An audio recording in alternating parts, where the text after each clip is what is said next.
Shobha madam statement ನ ಗಮನಿಸಿದ್ದೇನೆ. ಇವತ್ತೇನು ಬಿಜೆಪಿಯ ಆಂತರಿಕ ಬೆಳವಣಿಗೆ ನಡೀತಾ ಇದೆ. ಶೋಭಾ ಮೇಡಮ್ಗೆ ವಿಜೇಂದ್ರ ಕಂಡ್ರು ಅಸೂಯೆ.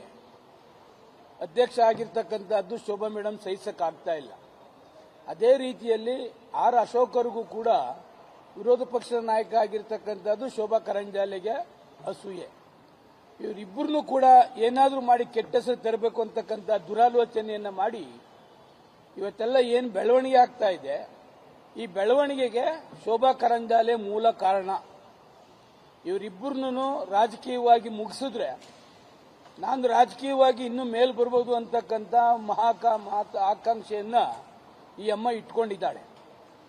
ದಯವಿಟ್ಟು 62 ಜನನ ಶಾಸಕರನ್ನ ಧರ್ಮಸ್ಥಳಕ್ಕೆ ಕರ್ಕೊಂಡು ಹೋಗ್ತಕ್ಕಂಥ ನೆಸೆಸಿಟಿ ಇಲ್ಲ. ಈ ಅಮ್ಮನ್ನ ಕರ್ಕೊಂಡೋಗಿ ಒಬ್ಬರನ್ನ ಪ್ರಮಾಣ ಮಾಡಿಸಿದ್ರೆ ಎಲ್ಲ ವಿಷಯಗಳು ಹೊರಗಡೆ ಬರ್ತವೆ.